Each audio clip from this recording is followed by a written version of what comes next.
Hola, buenos días, buenas tardes y buenas noches, según en qué momento nos estéis escuchando. Esto es el segundo vídeo, el primero lo lanzamos la semana pasada presentando el mini curso que vamos a hacer de soberanía personal. Empezamos. ¿Qué es ser soberano? Tenemos estos temas a tratar y los vamos a tratar en algunos vídeos. Hoy vamos a hablar de qué es ser soberano. También tenemos cuáles y de dónde surgen los problemas sociales de nuestra era, hablar del contrato social, hablar de si es posible salir de él, diferentes métodos para salir del contrato social existentes en la actualidad. ¿Somos los soberanos negacionistas? Es un tema importante, sí o no. No somos aquellos que...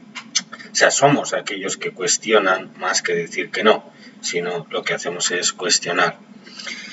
Entonces, adelante. Bien, he empezado buscando algo que es común, es decir, la historia de los Freeman, de la gente llamada libre, contada por Wikipedia. Vamos a ver si esto es así, sí o no. Es un poco de historia sobre el movimiento Freeman, sobre aquellos que dicen o piensan o han creado su soberanía personal. ¿De acuerdo? Bien, un poquito de historia. Esto está en español, lo que he hecho es simplemente irme a Wikipedia, buscar Freeman on the Land, que son los primeros Freeman, y ver un poco de las referencias que han puesto aquí estos señores. Antes de empezar, me gustaría que ustedes miraran este cubo durante unos 30 segundos. 1, 2, 3, 4, 5. ¿Alguien ve cómo cambia? 6, 7, 8, 9, 10, 11. ¿Alguien le cambia? ¿Alguien le cambia la visión del cubo? ¿Cambia de derecha a izquierda? Bien.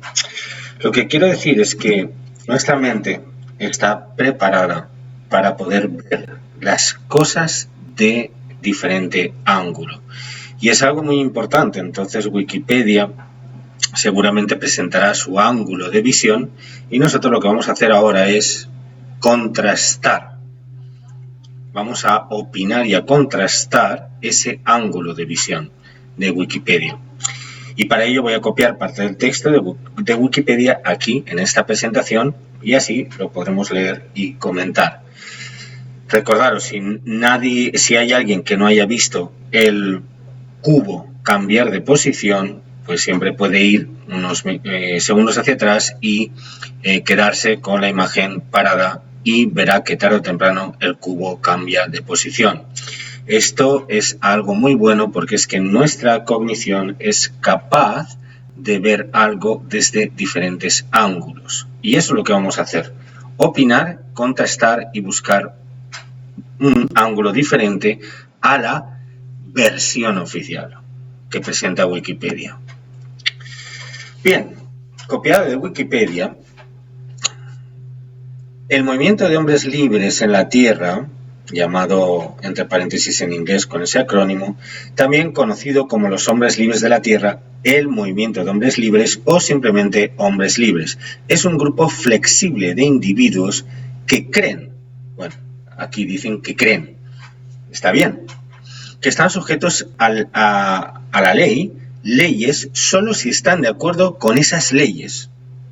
O sea, si tú no estás de acuerdo, en teoría no tienes que cumplir la ley. ¿Es esto verdad, sí o no? Esta es la historia, según Wikipedia. Lo veremos. Creen que, por tanto, pueden declararse independientes del gobierno y del Estado de Derecho, sosteniendo que la única ley verdadera es su propia interpretación del derecho consuetudinario, que es el derecho de costumbres, es decir, lo que se ha creado con el tiempo como una costumbre, el hecho crea el derecho. Bien, las reclamaciones de hombres libres se han presentado en los tribunales de Estados Unidos, Australia y Canadá, pero siempre han sido rechazadas. Bueno, esto es su opinión, es lo que se ve en el cubo en una dirección o en otra. Entonces ellos ponen una lista de todo lo que se ve por la izquierda, es decir, todo lo que ha sido rechazado. Bien, está bien, no hay problema. Sabiéndolo, está bien. Sus doctrinas, las doctrinas de los Freeman, son similares al movimiento ciudadano soberano, que prevalece más en Estados Unidos. Bien. Historia. Existe cierto cruce entre los dos grupos que se llaman a sí mismos hombres libres y ciudadanos soberanos. Y, entre paréntesis, algunos otros. Los orígenes de ambos se encuentran en los movimientos antigubernamentales radicales. ¿Radicales o de conciencia? Pregunto. Volvemos a lo del cubo. Y racistas en los Estados Unidos. Claro, es muy bonito llamarles racistas a aquellos que simplemente no están de acuerdo con el contrato social. En las décadas de 1960 y 1970, con las ideas obteniendo más apoyo durante la crisis agrícola estadounidense de la década de 1980 y una crisis financiada tanto en los Estados Unidos como en Canadá en la misma década. Con el advenimiento de Internet y continuando durante el siglo XXI, las personas de todo el mundo de habla inglesa que comparten las creencias fundamentales de estos movimientos, que pueden definirse vagamente como ver al Estado como una corporación sin autoridad sobre la libertad de los ciudadanos. Bueno, esto es lo que dice aquí. Luego vamos a ver si esto es verdad o no, si tiene un soporte real o solamente es una creencia. Han podido conectarse y compartir sus creencias a partir de Internet. Bien, algo muy positivo. Ahora hay seguidores en el Reino Unido, Australia y Nueva Zelanda. Las ideas pseudo-legales, según Wikipedia, tal vez son pseudo-legales, pero también tal vez la legalidad vuestra ni siquiera es de ley. Es algo que aquí se os ha olvidado poner. Os gusta ver el cubo de un solo lado. Las ideas pseudo-legales utilizadas se originaron con el movimiento ciudadano soberano de los Estados Unidos y luego, alrededor del cambio del siglo XXI, comenzaron a ser utilizadas por el movimiento Freeman on the Land en Canadá. A finales de la década del 2000, también habían comenzado a extenderse a grupos de Freeman en el Reino Unido y otros países de la Commonwealth, y varios grupos en Europa. Canadá, el movimiento pre-detaxer, o sea, deja de pagar las tasas, los tributos, tributar. Smith, en 1937, Rogers Smith publicó Alberta tiene el derecho soberano de emitir y usar su propio crédito. Esto lo vamos a ver porque es muy interesante. Que argumentó que la ley británica de América del Norte y el Estatuto de Westminster de 1931 no convirtieron a Canadá en una nación independiente, sino que la dejaron en dependencia británica y que no se definió la división constitucional de poderes entre el gobierno federal canadiense y los gobiernos provinciales. Básicamente, que Canadá es una propiedad de la corona inglesa. En 1945, Walter Frederick Cool, si lo pronuncio bien, pronunció un discurso en la Cámara de los Comunes de Canadá en la que argumentó, basado en las teorías de Smith, que la Constitución canadiense era defectuosa y necesitaba ser enmendada. Lo que se descubrió básicamente es la propiedad inglesa sobre Estados Unidos de América y Canadá. Y por eso querían, este señor no es ningún imbécil, es un señor que estaba dentro de la Cámara de los Comunes de Canadá. Entonces entiendo que su argumento por lo menos es lógico. Y si estaba basado en el discurso de Smith, entonces Smith, que es del movimiento pre-detaxer, entonces también entiendo que tenía un argumento por lo menos lógico. Entonces no estamos hablando de un grupo de locos, no estamos hablando de un grupo de gente con creencias, sino estamos hablando de gente que tal vez, seguramente tiene un argumento lógico y basado en pruebas. Tal vez, habrá que verlo.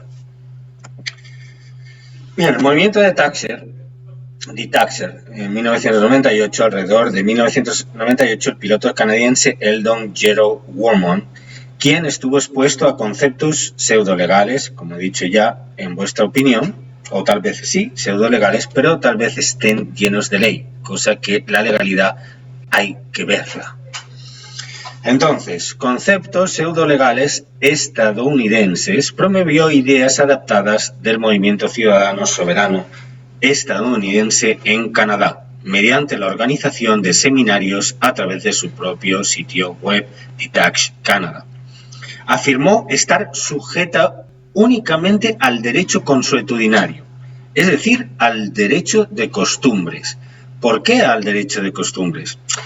Es algo que hay que verlo, ¿no? Pero básicamente porque defiende tus derechos. El derecho de la costumbre, lo que lleva muchísimos años, en diferencia al derecho positivo, que es un derecho que se va creando por otro, que no eres tú, no es una costumbre, es otro el que lo dicta. Ese es el derecho positivo, básicamente, ¿no?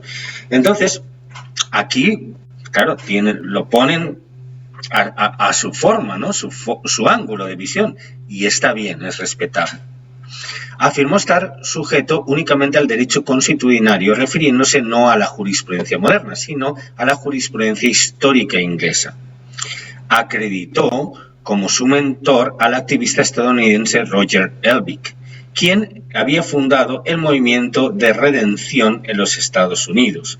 El movimiento de redención se adhirió a la teoría del hombre de paja. ¿Qué es el hombre de paja? Lo vamos a ver en este curso. Muchos de vosotros, por supuesto, ya lo sabéis. Pero el hombre de paja, básicamente, es algo que no eres tú. Es algo creado, manipulado, creado por otro, con el cual se te identifica. Bien, aquí pone que se basa en la afirmación de que la autoridad legislativa estatal solo se extiende a la persona jurídica de un individuo, es decir, tu capacidad jurídica. Si tú tienes capacidad jurídica en el Estado español, colombiano, mexicano, estadounidense, lo que sea, es una capacidad. Pero ellos lo entienden como una persona artificial que te identifican con ello a ti. Tú eres lo mismo a su persona artificial o a su hombre de paja. Y si eres lo mismo, pues como ellos lo han creado, le perteneces. Esta es la idea básica de la soberanía. Bien, entonces lo vuelvo a repetir. El movimiento de redención se adhirió a la teoría del hombre de paja, que se basa en la afirmación de que la autoridad legislativa estatal solo se extiende a la persona jurídica de un individuo y no a su persona física. Bien, entonces lo que se entiende aquí, yo creo que este texto está mal, porque se entiende como persona física, pero yo no entiendo que persona, cuya etimología es máscara, yo no creo que exista una persona física que no sea artificial. Un físico metido dentro de una máscara, realmente. Entonces eso no puede ser nunca un ser vivo. Es simplemente otra ficción legal. Pero bueno, son temas que vamos a ir comentando más adelante, tal vez para el que empieza de nuevo no lo comprenda. Wormon afirmó que mientras que en los Estados Unidos se utilizó el número de seguridad social de un individuo para adjuntar este hombre de paja a una persona física, en Canadá esto se hizo mediante un certificado de nacimiento. Entonces, alrededor del 2000, Wormon también trabajó con Ernst Friedrich Kaiburg y Sikander Abdullah Lee, no sé pronunciarlo bien, Alex Murjani, para promover ideas contra los impuestos basadas en las creencias del movimiento ciudadano soberano, en seminarios conjuntos en Canadá. También utilizó malas interpretaciones de la jurisprudencia canadiense para justificar el uso irrestricto del automóvil. Sí, básicamente, bueno, esto lo vamos a ver más adelante, no voy a entrar en eso. Wormon afirmó que la autoridad del gobierno sobre un individuo surge de un contrato,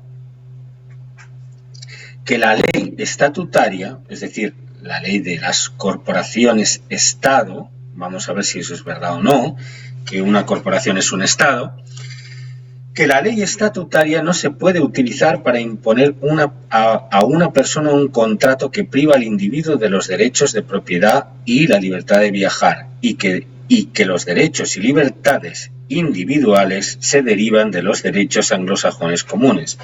Bueno, señores, esto es algo que se estaba cuestionando en el 2000, pero que ahora lo vemos cada vez más evidente. Es decir, el derecho a viajar, la libertad de viajar y los derechos y libertades individuales que se derivan de los derechos comunes están siendo vulnerados sí o no. O sea, están siendo vulnerados a una persona, a un conjunto de personas o a todas las personas, si es que se pueden llamar personas. No, persona es máscara en su etimología. Hay que llamar a las cosas como son. Claro, nosotros ahora a nivel consciente nos dicen persona y vemos un individuo, pero a nivel inconsciente una máscara es una persona. Una máscara nunca puede ser un ser vivo.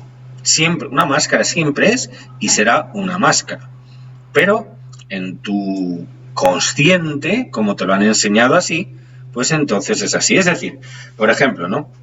Si yo le llamo a mi perro gato, le digo, gato, ven. Entonces toda la gente, cuando viene mi gato, que es mi perro, ¿qué ve? ¿A un gato o a un perro?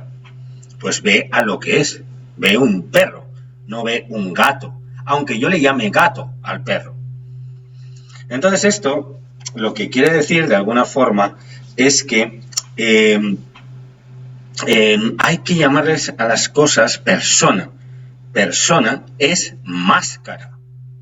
Aunque nos hayamos todos puesto de acuerdo o nos hayan programado para entender que persona o personaje de una obra es un ser vivo.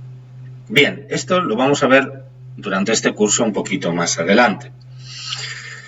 Bien, entonces continuamos. Decía que así como la Carta Magna instruyó a sus seguidores a utilizar descargos de responsabilidad en las declaraciones de impuestos sobre la renta, rechazar la correspondencia de la Agencia de Ingresos de Canadá y abstenerse de citar la Constitución de Canadá en los tribunales para evitar entrar en un contrato de presunción, que es lo que tenemos, un contrato de presunción. Bien, son técnicas jurídicas simplemente que están basadas en algunos hechos. Supongo que este señor tendría una práctica, hay que respetar su práctica. En su lugar, les pidió que negaran al hombre de paja, es decir, que niegues tú que tu identificación. Es decir, ¿estás identificado con algo que lo has creado tú o lo han creado tus padres o estás identificado con algo que lo ha creado el Estado? ¿Quién te ha creado tu identidad? ¿Tus padres o el Estado? ¿De quién es esa identidad? Míralo en tu pasaporte, mira solamente lo que pone. ¿De quién es la identidad? ¿Es tuya o del Estado? Entonces, si la identidad que te dan es del Estado, ¿por qué tendrías que identificarte? Podrías llamarle salvoconducto, credencial, pero ser idéntico a la propiedad de otro te convierte en la propiedad de otro. Esto es algo que no es un juego de palabras, es la verdad. Simplemente lo que dices, aunque tú tengas otro sentido, aquí te doy mi identificación. Tú lo que quieres es decir, yo tengo en fin, me puedes como saber cuál es mi origen, o de dónde vengo, o quién soy, a través de la identificación. Pero, en realidad, lo que estás diciendo es, soy propiedad tuya, por lo tanto, me administras como te da la gana. Bien, en su lugar les pidió que negaran al hombre de paja, reclamen la jurisdicción de derecho consuetudinario y reclamen el derecho al silencio. Entonces, ¿qué significa esto? Pues eso, no soy de tu propiedad, declaro mi derecho consuetudinario a ser un hombre, no una persona artificial que has creado tú, y no tengo nada más que decir. Entonces, Warman también usó argumentos anteriores a Lee Taxer para afirmar que la Constitución canadiense era defectuosa y propuso un nuevo documento constitucional, la Carta Magna Canada. Sin embargo, criticó otras estrategias anteriores a D-Taxer y sugirió que estaban patrocinadas en secreto por la propia Agencia de Impuestos de Canadá. Bien, esto es un poquito de historia. Vamos a ver lo que es también en historia el otro punto de vista del cubo, el otro lado. Se llama la doctrina Clearfield. Vamos a entrar en esto. Todos los tribunales donde se disolvió en 2008 en virtud de la doctrina Clearfield, luego se convirtieron en empresas registradas en la búsqueda de empresas de Duns y Bradstreet, o sea, número Duns. Cuando los gobiernos entran, esta es la doctrina, cuando los gobiernos entran en el mundo del comercio, atención a esto, cuando los gobiernos entran, cuando el gobierno entra, ¿dónde? ¿Dónde entra? En el mundo del comercio. O sea, cuando un gobierno entra a comerciar con algo, entonces lo que dicen aquí es que están sujetos a las mismas cargas de cualquier empresa o corporación privada.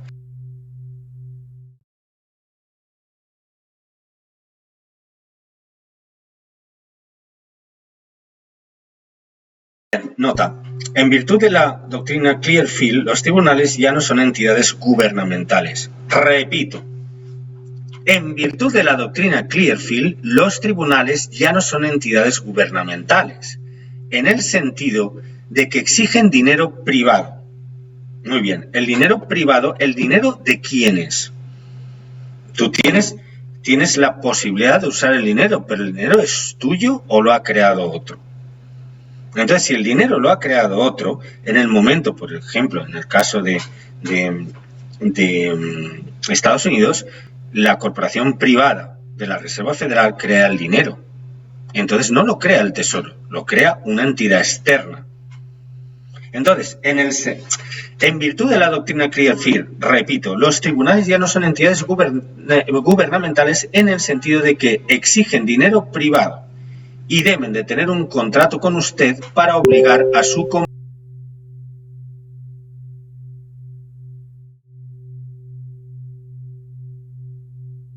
cumplimiento.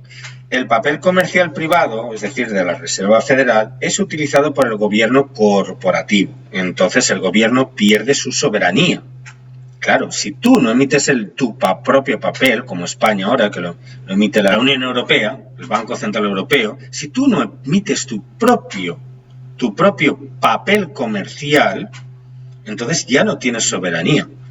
¿Por qué? Porque tu dueño es otro, es el que crea el dinero. Bien, entonces el gobierno pierde su soberanía y se convierte en una mera corporación privada. Gobierno crea y hace cumplir las leyes civiles conocidas como estatutos, actos y legislación creada por el Colegio de Abogados, creado por los Rothschild, que están obligados a cumplir la ley de contratos. ¿Qué están obligados a cumplir? La ley de contratos. Que están obligados a cumplir la ley de contratos. La ley de contratos requiere acuerdos escritos, firmados y una completa transparencia. Los gobiernos han descendido al nivel de meras corporaciones privadas, desde que el sistema, el dinero que aceptan es privado, por lo tanto se lo deben a otro, es la emisión de otro. Entonces, si otro ha emitido dinero, papel comercial para ti, es como un banco, el otro, entonces tú le tendrás que garantizar con algo. ¿Con qué le garantiza una corporación o un gobierno a un sistema privado de moneda? Interesante, ¿no? ¿Con qué le vas a garantizar? Entonces aquí es cuando lo vamos a ver. Bien, vamos a ver un poquito más esto porque es muy interesante. La doctrina Clearfield, estatuto anotado en el Tribunal Supremo, Clearfield Trust Corporation versus Estados Unidos, aquí pone el número de sentencia, considerando que se define de acuerdo con la Corte Suprema, anotada en el estatuto, tal y tal. Bien, los gobiernos descienden al nivel de una mera corporación privada y adoptan las características de un mero ciudadano privado, cuando el papel comercial de las empresas privadas papel comercial privado, billetes de la Reserva Federal y valores, a los efectos de demanda, tales como corporaciones e individuos, se consideran como entidades completamente separadas del gobierno. Lo que la doctrina Clearfield dice es que cuando el papel comercial privado es utilizado por el gobierno corporativo, entonces el gobierno pierde su estatus de soberanía y se convierte en una mera corporación privada. Como tal, el gobierno pasa a estar obligado por las leyes por las leyes que gobiernan las corporaciones privadas, lo que significa que si pretenden obligar a un individuo a un cumplimiento específico basado en sus estatutos o reglas corporativas, entonces el gobierno, como cualquier corporación, entonces el gobierno, como cualquier corporación privada, debe ser el titular de un contrato u otro acuerdo comercial entre él y la persona a la que le exige el cumplimiento específico. Entonces, tal vez estos señores del movimiento Freeman on the Land o de Die Taxer no iban tan equivocados. Sí que es verdad, según esta doctrina y según esta sentencia del Supremo, que hacía falta un contrato. Es decir, ¿y cuál es el contrato aquí? El contrato aquí es tu voto. El contrato aquí es cuando firmas tu DNI. Pero no es un contrato válido porque nadie te explica los términos y condiciones. Nadie te dice que tú vas a ser garantía para que se produzca el dinero. Entonces, eres el que estás garantizando, ¿no? Entonces, si eres el que estás garantizando la emisión de dinero, últimamente la emisión de dinero, ¿de quién es? Tú eres la garantía. El problema es que tú eres garantía como propiedad del Estado. Eso es lo que está sucediendo, ¿no? Te conviertes, eres garantía como propiedad del Estado. Tú has creado ese crédito a través de otorgar tu garantía al Estado, pero todo eso ha sucedido sin ser explicado a ti y sin tu consentimiento. Por lo tanto, los contratos de votación, los contratos de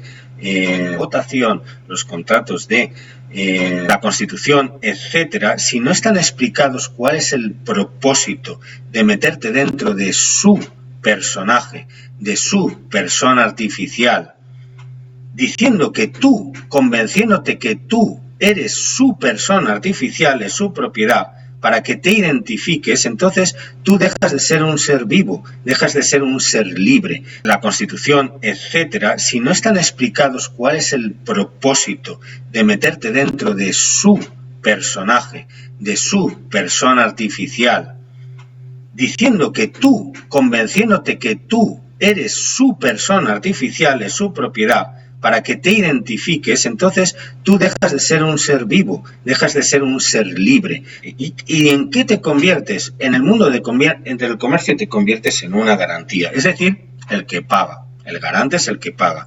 Antes quizás lo he dicho mal, ¿no? El garante es el que paga. Pero realmente lo que tú eres es el acreedor, porque todo lo que tiene el Estado sale de ti, del que pagas. Entonces, el inversor debería ser el acreedor. En el mundo de la confianza, cuando nosotros le damos confianza a una administración, por eso se llama administrador, si le das la confianza a la administración pública debe de rendirte cuentas, pero no cuentas solamente a nivel económico, sino cuentas en el sentido de todo lo que hace que todos los contratos sean transparentes. Entonces, ¿en qué momento se te ha dicho a ti que tú ibas a convertirte en un pagaré para la creación de dinero y para que el Estado haga comercio con otros estados, como por ejemplo convertir ese pagaré en dinero? ¿Y en qué te conviertes? En el mundo del comercio te conviertes en una garantía, es decir, el que paga. El garante es el que paga. Antes quizás lo he dicho mal, ¿no? El garante es el que paga. Pero realmente lo que tú eres es el acreedor, porque todo lo que tiene el Estado sale de ti, del que pagas. Entonces, el inversor debería ser el acreedor. En el mundo de la confianza, cuando nosotros le damos confianza a una administración, por eso se llama administrador, si le das la confianza a la administración pública debe de rendirte cuentas,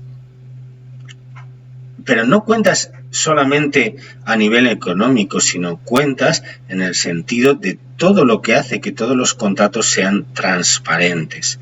Entonces, ¿en qué momento se te ha dicho a ti que tú ibas a convertirte en un pagaré para la creación de dinero y para que el Estado haga comercio con otros estados, como por ejemplo convertir ese pagaré en dinero? Bueno, continúo. La doctrina Clearfield dice que cuando el papel comercial privado es utilizado por el gobierno corporativo, entonces el gobierno pierde su estatus de soberanía y se convierte en una mera corporación privada. Como tal, el gobierno pasa a estar obligado por las leyes y reglas que gobiernan a las corporaciones privadas. Es decir, eres una corporación a partir de que haces este tipo de actividades. Funcionas y eres como una corporación, aunque no lo digas, aunque no digas lo que eres lo que eres. Aunque yo te llame gato, tú eres un perro. Aunque yo te llame Constitución y País Libre, tú eres una Constitución detrás. Por mucho que yo te llame gato, no vas a dejar tu condición de perro.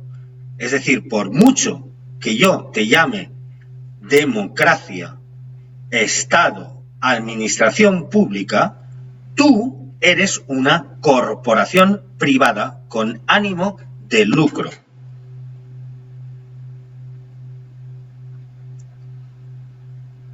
Esto es lo que, claro, son las dos partes de cómo se mira un cubo. Entonces, y además, el gobierno debe estar dispuesto a presentar el contrato comercial antes de intentar que el tribunal ejecute sus demandas, denominadas demandas estatutarias. Este caso es muy importante porque es un caso de 1942, que se decidió después que The United States Corporation Company presentara su certificado de incorporación en el estado de Florida 15 de julio de 1925, y se decidió después que el gobierno corporativo aceptara utilizar la moneda de la corporación privada, la Reserva Federal. La moneda privada, el billete de la Reserva Federal, sigue en uso hoy en día. Luego siguen siendo corporaciones. Pierden su soberanía cuando el acreedor vamos a verlo esto, lo tengo mejor especificado más adelante. Aquí, por ejemplo. Entonces he puesto en inglés meaning of to incorporate something, law, no sé. Entonces, incorporación. En inglés, lo voy a leer primero en inglés. Incorporation is the legal process used to form a corporate entity or a company. A corporation is the resulting legal entity that separates the firm's assets and income from its owners and investors. It is the process of legally declaring a corporate entity as separate from its owners. Traducción.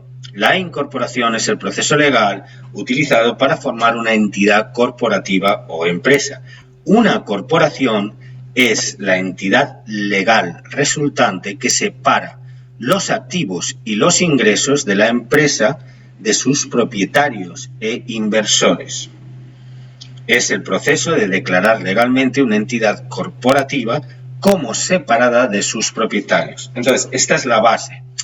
Es el proceso de declarar legalmente a una entidad corporativa como separada de sus propietarios.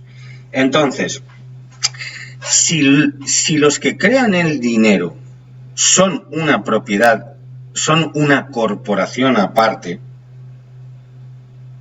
la que sea, la corporación que sea aparte, si no lo creas tú, tu propio papel comercial, entonces el que te crea el dinero es tu acreedor. Entonces, si es tu acreedor, en ese sentido, el que te crea el dinero es tu acreedor, entonces ya no lo creas tú. Y por lo tanto, tienes como, o sea, pasas a ser una corporación. Quien crea el dinero es quien tiene el control del país. No sus integrantes. Sus integrantes pasan a ser la garantía para que ese dinero se cree. ¿Y cómo son garantes? Con todo lo que hacen en su vida. ¿Qué hacen? Hacen empresas, les toman títulos y licencias de dentistas, de abogados, de lo que sea, y crean riqueza. ¿Y toda esa riqueza dónde va? A nombre de la corporación que lleva tu nombre en mayúsculas y que le llaman tu identificación legal. Entonces, ¿cómo se produce todo eso? Eso es otro tema, pero es esta parte de visión del cubo. Bien, entonces vamos a ver si de verdad nuestras instituciones son corporaciones o no. Entonces entramos aquí cómo obtener un número DUNS. ¿Qué es un número DUNS? Lo vamos a ver.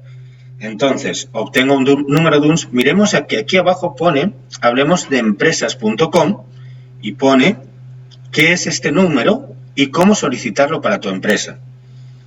O sea, es un número para empresas, ¿de acuerdo? Y cómo se obtiene para tu empresa. Esto lo he sacado de Google, como lo veis aquí, es fácil, ¿no? Entonces, algunos números DUNS. Pondremos los números DUNS abajo para que veáis cuántas de nuestras instituciones, especialmente juzgados, tienen número DUNS. Y el gobierno español, o sea, el Estado español tiene un número DUNS. Entonces, ¿qué significa esto? Que son corporaciones.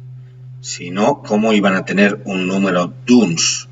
Y los números DUNS también son familias de corporaciones, es decir, quién está por encima de ti, familias de corporaciones. Esto es algo muy interesante, ¿de acuerdo? Comprobar. Vamos a verlo. Bien, entonces, si tenemos números DUNS, si Estados Unidos, la corporación de Estados Unidos tiene un número DUNS, si la corporación España tiene un número DUNS, si los juzgados donde tú vas a recibir un juicio, una sentencia, donde vas a presentarte en una sala, tiene un número DUNS, entonces significa que está haciendo comercio. Y si está haciendo comercio, necesita un contrato contigo. Lo curioso es dónde se crea ese contrato o cómo crean ese contrato. Es a partir de que tú te identificas con tu DNI, el DNI es el que tiene el contrato, no tú. Tú no tienes ningún contrato, el DNI tiene un contrato porque es una propiedad de ellos y surge de un contrato de ellos. De ellos, ¿a quién me refiero? De los que han creado las constituciones en el mundo. Las constituciones tienen la creación de la persona artificial, con la cual se te identifica. Ellos son los creadores. Entonces, a partir de que tú te identificas con la persona artificial, no es lo que yo digo, es lo que ya dicen estos señores en la historia de Freemen on the Land y los Ditaxer y etcétera. Todo este movimiento es algo que se ha evidenciado muchísimas veces. Podemos verlo como nos lo ponen aparentemente o podemos verlo tal vez como realmente es. Depende del tiempo que estemos mirando. Si lo miras por encima, seguramente ves una dirección, pero si te quedas más tiempo te darás cuenta que las cosas tienen más perspectivas. Bien, entonces, pues claro, tú dices, esto es una doctrina de Estados Unidos, ¿no? Es una doctrina de un juez federal de Estados Unidos, o sea, de una sentencia pues, que se presentó en Estados Unidos como una doctrina y se presentó la idea de que, en fin, los estados son corporaciones desde que no fabrican ellos su dinero y no son el dinero y ponen a la gente como garantía. Entonces, en este sentido, esto pasó en Estados Unidos, pero como yo digo, ¿no? Si... o sea, aunque, por ejemplo, ¿no? Si una persona es sentenciada por ser ladrón en Estados Unidos y se viene a España o a Colombia o a México, entonces ¿es un ladrón, sí o no? Entonces, desde el punto del cubo, desde el punto de vista del cubo, pues no es un ladrón porque en ese estado no es ladrón, es ladrón en el estado de Estados Unidos. Pero cuando lo miramos desde otra perspectiva, ese tío es un ladrón. Ese señor es un ladrón allá donde vaya, porque se lleva lo que no es de él. Entonces es independiente del estado donde se encuentre. Claro, ahí es donde la legalidad tiene su defecto. La legalidad dice aquí eres un ladrón y aquí no. Pero señores, ¿es eso la justicia, la legalidad, de verdad? Entonces, eso es como funcionan los contratos. Aquí eres, allí no eres. Es como funcionan los contratos. Bien, vamos a ver más cositas. Entonces, si mi país es una corporación, entonces, ¿qué soy yo? Bueno, pues lo hemos hablado, ¿no? Eres un activo de la corporación, una corporación más, dentro de una familia de corporaciones, donde tu dueño, bueno, no es tu dueño realmente, es dueño de la persona artificial que lleva tu nombre en mayúsculas, lleva un domicilio, un nombre y un número. Y si tú te identificas con la propiedad de otro, pues eres propiedad del otro. ¿Y qué hace el otro con su propiedad? La administra. Es decir, dice lo que tiene que hacer. ¿Y qué es esto? Un sistema de esclavitud encubierta. Básicamente es un sistema de esclavitud encubierta corporativa, denunciado por la OPPT en el 2012. Bien, entonces, ¿cómo se logra esto? A través del certificado de nacimiento se adquiere la personalidad. O sea, a partir de tu certificado de nacimiento, que es simplemente certificar que naces como persona artificial dentro de el contrato o la corporación España, Colombia, donde sea. Que no es otra cosa que una máscara, creación del Estado para enmascararte dentro de algo que les pertenece. Eres, pues, solamente un activo, un valor, un pagaré, un pagarini, un tonto pagador. Por eso, la gente en los ditaxers, los que no quieren pagar taxas, es porque yo no te pertenezco y por lo tanto no voy a ser un tributo para ti. No voy a ser un pagador, no voy a ser un pagador de algo, no voy a ser un contribuyente de tu corporación que ni siquiera es mía, ni de ninguno de nosotros. Es de quien crea el dinero. Y esto es lo que, digamos, en esencia es el movimiento soberano. Tal vez cuando lo he explicado me he equivocado en el diálogo exactamente, pero creo que básicamente se entiende. Entonces, vamos a ver. Entonces, eres un activo, eres un valor, eres un pagaré para el Estado. Y como un pagaré, lo que tengo es que administrarte bien y sacarte todo lo que pueda, porque cuanto más valor tengas, más voy a poder pagar a quien me da el dinero. Es básicamente, y así voy a tener más dinero que le voy a prestar a través de los bancos a mis amigos, para que ellos hagan más dinero y acabes pagándolo tú, que eres el pagador, el deudor de toda esta historia. Bien, ¿cómo es posible? A través de la identificación, la policía, el gobierno, los jueces te piden tu identificación y no tus credenciales o tu salvoconducto. Debes de estar identificado a la persona que ellos crean. O también podemos decir a la máscara que ellos han creado. Bien, entonces te preguntan, ¿eres tú mi máscara? Si eres mi máscara, que sepas que eres mío. Entonces la persona natural, la persona es máscara, es la natural, lo natural que tiene una máscara. ¿Y qué es lo natural que tiene una máscara? Pues tú. Lo natural que tiene una máscara eres tú, pero la máscara es de ellos. Entonces la máscara más algo natural es la persona física. Es una persona que tiene un físico, es decir, es una máscara que tiene un físico detrás. Entonces, la palabra máscara más tu cara es la persona jurídica, es la corporación. La corporación, la máscara, propiedad del Estado. Es la corporación del Estado que lleva tu nombre en mayúsculas, pero que no eres tú, pero que al identificarte tú con eso, entonces te conviertes en eso. ¿Qué es eso? Un bono, un pagaré. ¿Para qué? Para la creación del dinero. ¿Cómo le vas a pagar al que crea el dinero? Pues le vas a pagar tú con todo lo que hagas, así de sencillo. Bien. La etimología, la palabra persona, como lo veis aquí, mirad qué curioso, en Google pones etimología de la palabra persona y pone préstamo, del latín persona, máscara de actor, personaje teatral. ¿Qué significa eso? Pues que no eres tú, que estás actuando en tu capacidad, pública. Eres un actor, pero tú no eres la máscara, excepto que lo digas, que lo eres. ¿Y cómo lo dices? Cuando te identificas, cuando firmas tu carnet de identidad, cuando vas a votar. Estás en una capacidad pública, en una capacidad de actores. Persona, mirar, sujeto a tu derecho, o sea, sujeto. ¿Lo veis aquí cómo está sujeto el señor? ¿Sujeto a qué? A pagar toda la vida. A eso estoy sujeto. Sujeto a tu derecho, a tu ley. No es ni siquiera mi ley, yo no he firmado nada contigo. Pone persona, sujeto de derecho. ¿De qué derecho? Del que hace el derecho donde yo he nacido, ¿no? Estoy sujeto a eso, ¿no? No me puedo escapar. Susceptible de ser titular de derechos y de contraer obligaciones.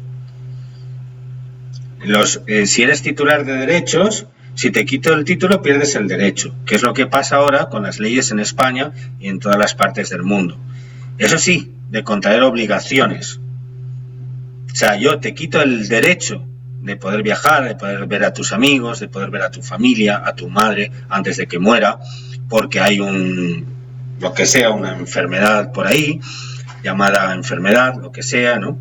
Y entonces te quito ese derecho y además te impongo la obligación de quedarte en casa. Eso es lo que es una persona.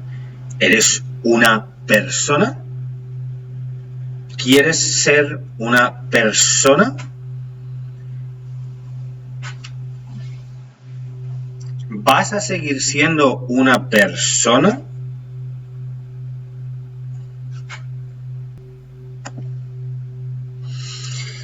Entonces, a la pregunta, ¿qué es ser soberano? Aquel que investiga y se da cuenta que a través de las palabras identificación nos han incorporado, o sea, metido dentro de una corporación, a un sistema de servidumbre y esclavitud encubiertas. La esclavitud está prohibida para las personas, pero al parecer no para los goyim, es decir, para los seres vivos como tú y como yo, para los seres que escuchan, que ven, que tienen experiencias. Para ellos no está prohibido la esclavitud, está prohibido para las máscaras, pero no para los seres vivos. En fin, en el próximo vídeo veremos y comentaremos cómo todo esto ha llegado a ser posible. Por supuesto, dentro de la perspectiva del cubo. Todo lo que he dicho es simplemente mi opinión. Es mi opinión, es mi visión. Y desde luego, pues si a vosotros os parece que está bien, como si os parece que está mal, es solamente una visión. Con los datos aportados uno puede sentir, ver o tratar de contrastar si lo que yo digo es verdad, sí o no. Al final siempre depende de cómo vas a ver el cubo.